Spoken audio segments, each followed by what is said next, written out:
Bom dia, meus irmãos. Nós estamos começando mais um devocional, olhando agora para segundo capítulo da carta de Paulo aos Efésios.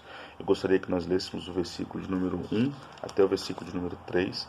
Diz assim: Vocês estavam mortos em suas transgressões e pecados, nos quais costumavam viver quando seguiam a presente ordem deste mundo e o príncipe do poder do ar, o espírito que agora está atuando nos que vivem na desobediência. Anteriormente, todos nós também vivíamos entre eles, satisfazendo as vontades da nossa carne, seguindo os seus desejos e pensamentos. Como os outros, éramos por natureza merecedores da ira. O apóstolo Paulo agora começa uma argumentação onde ele vai dizer que os irmãos foram salvos pela graça, foram salvos pelo amor poderoso do Senhor e foram salvos para um propósito. Mas antes de dizer isso, o apóstolo Paulo vai deixar claro para os irmãos a posição em que eles estavam. E ele vai começar dizendo: olha, vocês estavam mortos em vossos delitos e pecados. Vocês seguiam a presente ordem deste mundo, ou seja, vocês andavam segundo leis carnais, leis pecaminosas, e vocês eram escravos das suas próprias paixões, dos seus próprios desejos. Vocês então careciam de um Salvador, careciam de salvação. É interessante isso porque dentro da doutrina do homem, da doutrina do pecado, quando nós falamos da doutrina do pecado, nós tratamos da ideia da abrangência, e do poder do pecado. O que nós sabemos, através das Escrituras, é que o pecado afetou completamente o homem, ao ponto de incapacitá-lo de buscar a Deus por si mesmo. Alguns vão dizer que o homem é capaz de escolher a Deus. Nós, às vezes, até mesmo usamos essa forma de falar quando nós falamos assim: aceite a Jesus. Mas, de fato, não é o homem que aceita Jesus, é Jesus que aceita o homem. Por quê? Porque o homem está morto em seus delitos e pecado. O homem é incapaz de se salvar. E aqui, nesses 3 versos que nós lemos, o apóstolo Paulo deixa isso claro para os irmãos da igreja de Éfeso e para nós também. Olha, vocês estavam numa condição tal que, se vocês não tivessem recebido vida, a vida que ele deu, não a vida que vocês tinham em si mesmos, mas uma vida que ele deu, se ele não tivesse estendido a mão para vocês, vocês estariam na posição que vocês estavam no começo, que é mortos em vossos delitos e pecado. Essa é a condição do homem sem Deus. Essa é a condição nossa antes da nossa salvação, antes do Senhor nos escolher em Cristo Jesus. Isso para nós deve ser motivo de muita alegria e de muita gratidão nesse dia. Saber que nós éramos filhos da ira, merecedores da ira de Deus, nós estávamos separados de Deus pelos nossos delitos e pecados, mas o Senhor nos resgatou. O Senhor nos amou. Essa é uma alegria que deve estar em nosso coração nesse momento. Nós iremos olhar à noite o versículo de número 4, e nós vamos olhar do versículo 4 ao versículo de número 10, onde a gente percebe que o apóstolo Paulo vai dizer: olha, vocês estavam nessa posição, vocês estavam mortos e vocês receberam vida. E essa vida vem do Senhor. É importante lembrar do capítulo 14 da carta do Evangelho de João, onde o próprio Jesus diz: eu sou o caminho, a verdade e a vida. A vida que nós precisamos, de fato, só é possível encontrar em Jesus. Não é possível encontrar essa vida em qualquer outro lugar. Note que nós não estamos falando apenas da vida biológica, porque essa também vem do Senhor, mas nós estamos falando da vida espiritual, da vida eterna. Essa vida eterna não pode ser encontrada em outro local.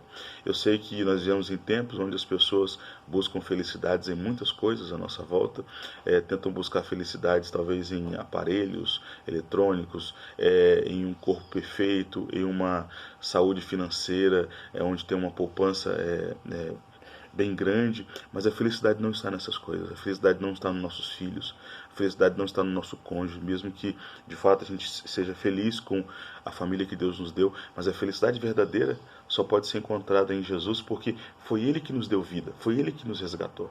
E se foi Ele que deu essa vida para nós, essa verdadeira vida que precisamos e necessitamos, é só com Ele. E é isso que esses 3 versículos mostram para nós. Esses 3 versículos devem nos levar a viver uma vida de gratidão ao Senhor. Porque quando nós olhamos para o quadro que o apóstolo Paulo pinta aqui, nós ficamos estarrecidos. Por quê? Porque nós percebemos que nós éramos incapazes de encontrar um caminho de volta. É interessante porque alguns vão dizer que o homem está em escuridão, mas nós sabemos que o homem não está apenas em escuridão, em trevas, o homem é cego. Ele não está sem enxergar apenas porque falta luz. Ele está sem enxergar porque falta visão. E é por isso que o homem precisa ser salvo. Nós não aceitamos a ideia de que o homem pode escolher a Deus. Ele pode ouvir uma pregação e dizer assim, olha, eu acho que eu vou, pensando bem, acho que eu vou escolher porque eu acho que é o melhor caminho. Isso é impossível de acontecer se o Espírito Santo não iluminar primeiro os olhos espirituais dos homens. Portanto, os homens carecem de salvação. E a salvação vem do Senhor. Amém? Que Deus abençoe você. Deus abençoe toda a sua família. Deus abençoe aqueles que estão à sua volta. E eu gostaria de convidar você a orar neste momento, para que nós possamos ter um dia abençoado na presença do Senhor. Senhor Deus, eu te agradeço pelos meus irmãos. Eu te agradeço por esse momento aqui nessa devocional. E que todos nós possamos de fato saber que nós estávamos mortos em nossos delitos e pecados, mas o Senhor nos salvou, o Senhor nos resgatou. Obrigado por tão grande salvação. Abençoe, meu Pai, a Igreja Presbiteriana do Jardim América, abençoe todos os nossos irmãos, abençoe os nossos familiares. Derrama da Tua graça sobre este mundo que está em convulsão social, com problemas, muitas pessoas enfermas. Ó Deus, Tua palavra diz que o Senhor é o Deus que sara, e nós cremos que o Senhor tem poder suficiente para sarar, para curar. Por isso que nós oramos a Ti. Ó Deus, olha para nós, olha para a nossa dificuldade, nossa força e nossa esperança está no Senhor. Abençoe todos nós, esse é o nosso pedido nessa manhã, em nome de Jesus que nós oramos. Amém. Deus abençoe você.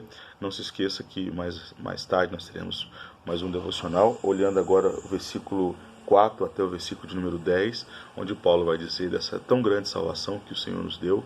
Eu quero também te lembrar que amanhã, domingo, pela manhã, nós teremos Escola Bíblica Dominical online. Nós vamos mandar para os irmãos um PDF com a aula. O presbítero Davi está preparando essa aula.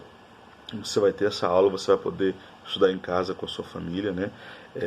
E logo mais à noite, às 19 horas, nós teremos uma transmissão ao vivo. Muito provavelmente nós vamos ter uma pequena transmissão ao vivo introdutória e depois a gravação da palavra.